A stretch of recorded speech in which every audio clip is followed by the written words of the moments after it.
Who has ever had problems feeling their lats? It's actually extremely common, I've found, in people who train for bodybuilding. I think there's a few things going on there. Is your back is a much more complex group of muscles than magazines make it out to be. What's a row do? It trains your back. How much lat pull down? It's your back. One's for width, one's for thickness. It's bullshit. There's a lot of muscle groups that act in concert to do rows. You don't get a visual connection with them, and it's difficult to feel some of the movements. And some people feel it more in their biceps. Anybody ever have more biceps when they do lat pull downs and chins than they do back? Right? Anybody feel more like they can't really feel anything when they're doing a row? It's hard? Yeah, I've had that too. So there's a few things we can think about biomechanically that might help us get a row going. All right, so who knows what the primary actions of the lats are? Yeah, extension. And extension in a lot of planes, okay? And adduction, okay? So it's basically just, if you think about where it attaches, which is like right here, it will pull you back to that mainline position wherever you're from, okay? So one thing I found on rows, especially a free weight row like a dumbbell, is that pulling in a more arcing fashion towards your hip makes a big difference. You can definitely feel it lower in your lat. Kind of doing that typical row up here, you'll feel a lot more in like your rear delt, upper back musculature, kind of like your mid-trap area. So the difference between the traditional way someone might teach you a dumbbell row would be just straight up and back here, which is fine. Nothing wrong with that.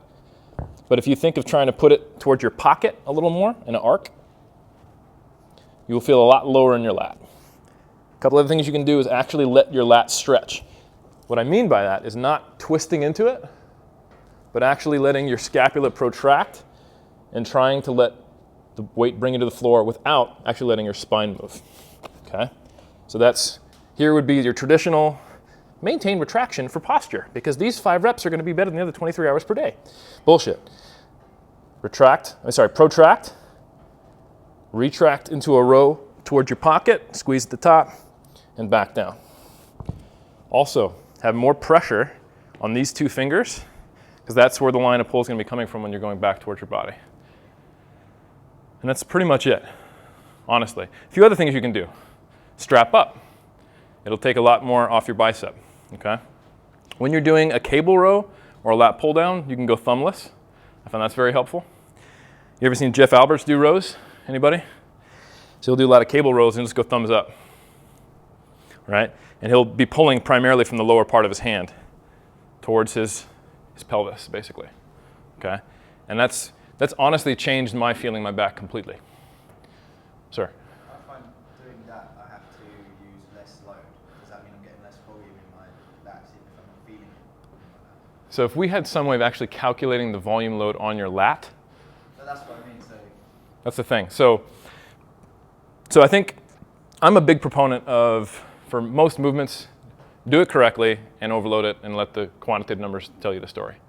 When you're doing specific movements for bodybuilding, it's not doing what you want it to if you're not feeling it where it is. Mind-muscle connection is not complete bullshit. On some movements, it really is. Like, I don't think about where I'm feeling a squat.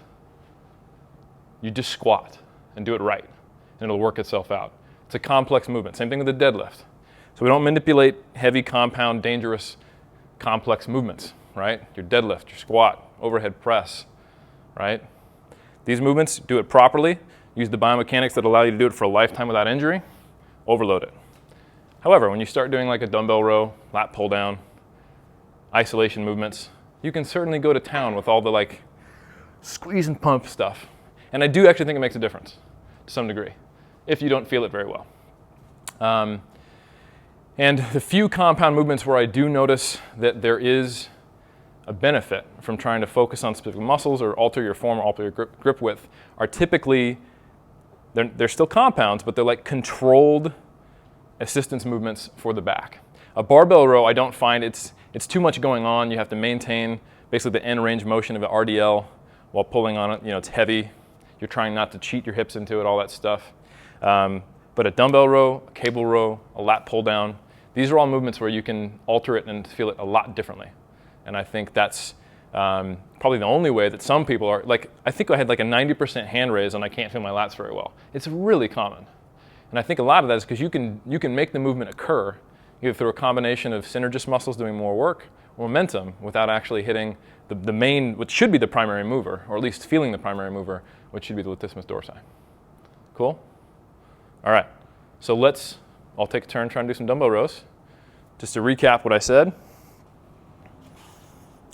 Place yourself nice and evenly on the bench. You should have a nice tripod right here, okay? I don't recommend everyone just grab 20 kilos. Grab something that you feel you can control. Grab it, centered on the dumbbell. Let yourself stretch without actually letting yourself rotate. And then row using your 2 bottom fingers primarily, thinking about tension there, towards your hip. Get your foot out of the way and don't be stupid. Contract at the top and try to hold it. When I get to the top, I'm actually thinking of sticking my chest out, okay? Pausing at the top, lowering it into protraction, retract, row towards the hip, and back down, okay?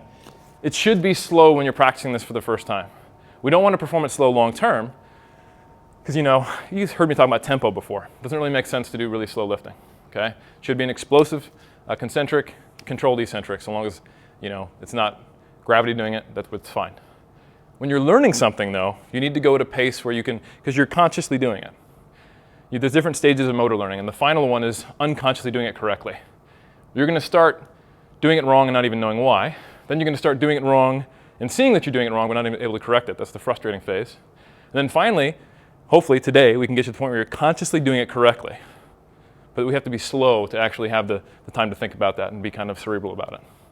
So perform it slowly. Try to get a feel. And once you get the feel, then you can start speeding it up, performing it more like you would other lifts. And once you're out of that kind of motor learning phase, that's when you can really start to use an appropriate tempo for the load. Make sense? Cool.